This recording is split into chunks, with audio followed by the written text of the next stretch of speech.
in their underwear. By this time, the neighbors, are all looking out, seeing this go on. They have my whole street, every avenue to my street barricaded off. It looked like I was a cartel member. So they yanked an 8-year-old kid out of your house at gunpoint and threw us in the front yard in his underwear for everybody to see. Yeah, and left him there for a while. They started to lay siege to my house. They locked me in there. They kept me in that room. I had no idea what was going on. But while I was in that room, they went and raided my house. They raided my cage, my car, which was at the team. They went to everything. And they sent a, 20 to 30 man SWAT team to my house. This is the crazy thing, is when they were taking me over to that interrogation room, I asked them, I was in the back of the car, handcuffed, and I'm like, how long is this going to take? And they were like, why? And I'm like, because my wife's not home. She's at lunch or like a brunch with a friend. And I was like, my oldest son is leaving and I need to be back by, I think it was like 1 o'clock because my youngest son's there. I specifically remember this as those two looked at each other and they're like, oh no, yeah, we'll get you out. You'll be done by then. I was like, okay. Well, as I'm being, I'm in that office with no phone, wondering like what my kids are going to do. They were actually raiding my house during that time. My youngest son was downstairs watching TV. My oldest was still in bed. How old? He had just turned 18. And your youngest? 8 years old at the time. The way they both have described to me what happened is, my youngest was watching TV. We have a big window that looks out into the street in our living room. He looked out the window and saw guys with automatic weapons coming up to the house in a train. He had said he saw a guy in the window, I think, with a gun, which he's 8 years old. He ran upstairs, got my oldest son, woke him up, and was like, there's guys with guns outside. My oldest son told him to get the fuck out of his room, or, was like, whatever, thought he was just being kooky. And he started crying and was like, no, there's guys with guns. I was like, you need to go look. So my oldest son walked downstairs and he said he could see somebody out of the window. And when he opened the door, there was a guy on his knees with a gun to him, pointed at him, and then two guys with other guns pointing at his head. The 8-year-old? No, this is my 18-year-old, and my 8-year-old standing behind him, crying. They were yelling at my oldest son to get his hands up, which he did. And then they were like, we need to come outside now. This is all, my oldest son is like, doesn't know what's going on. And he calmly was like, well, can I put my hands down to open the door? And they didn't know what to do. He said they just sat there, like, trying to figure out how to actually conduct a fucking raid. Or so these guys no, they were, this is the first house they ever raided.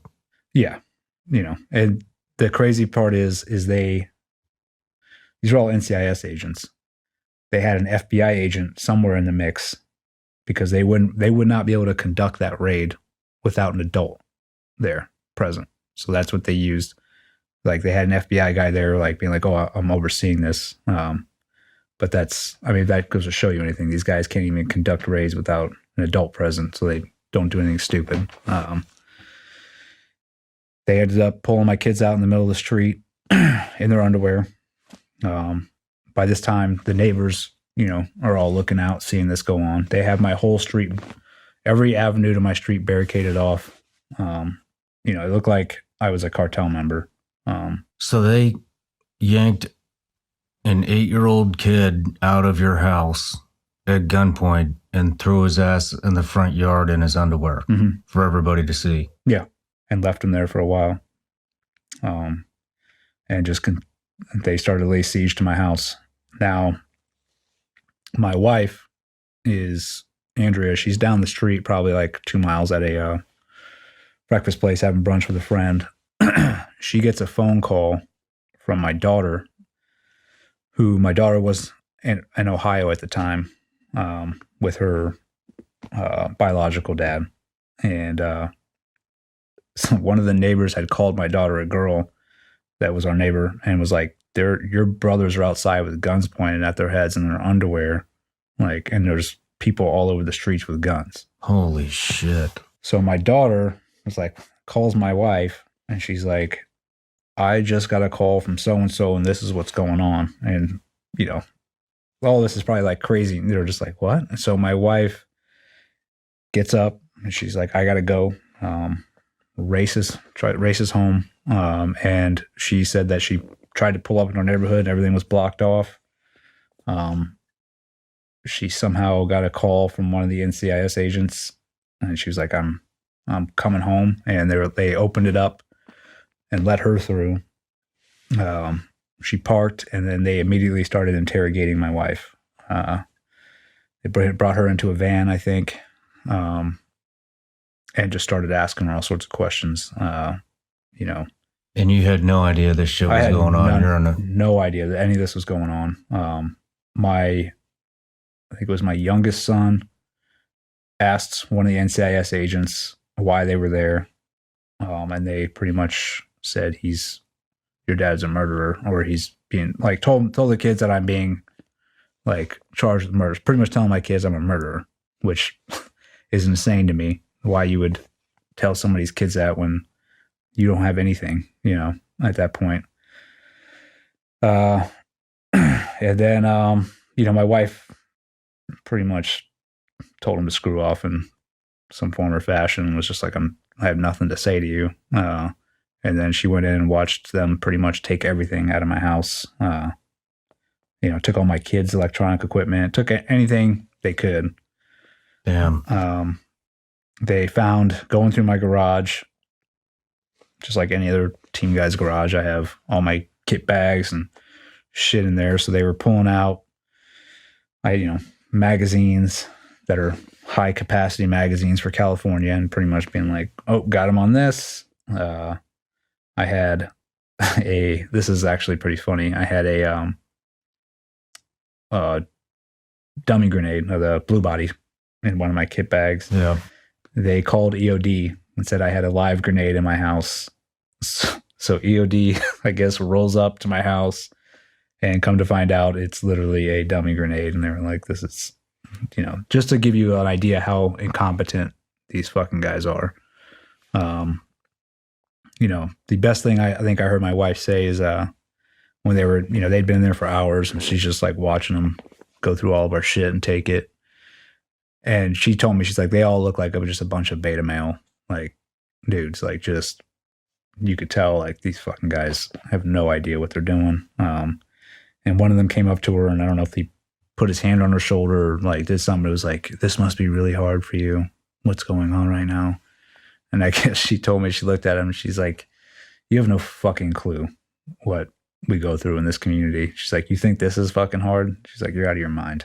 Like, get the fuck, hurry, get your shit, get the fuck out, Yeah. So they, dispersed. I have no clue that this is going on. They come back in the interrogation room finally, and they're like, hey, all right, you can go. At this point, I'm like, just fucking worn out just from sitting there for so long, wondering what's going on. I come out. They had my phone, and they're like, we're keeping your phone. I was like, all right. And they're like, I said, can I call my lawyer? Or I think it was either my lawyer or my wife. And they're like, oh yeah. They gave me my phone. I put the code in, and then they yanked it out of my hand. And they're like, you can't have it. And that's how they got into my phone. And right before I left the NCIS office, one of the agents, this little turd, Brian Frank, he actually testified at my trial. He's in there all kitted up. It looks like he's like this little kid playing airsoft. He looks right at me, and he's like, hey, when I was walking out, he's like, I saw your wife today. And I turned and looked at him, like, what? And he's like, yeah, I saw her. And I was like, okay. Like, what the fuck are you talking about? I just walked out. Like, little did I know, until I got home, that they had pretty much laid siege to my house. So they're fucking taunting you. Yeah. Everything they did was to taunt me and try and get me to do something so they could be like, we got him. I mean, it was, at that point, I had no idea, but it became more evident as this whole nightmare went on. But I got home, and that's when, my wife and kids were in the living room just like, what the fuck? And yeah, that's when we knew. I was like, dude, this has gotten real. Like, what is going on?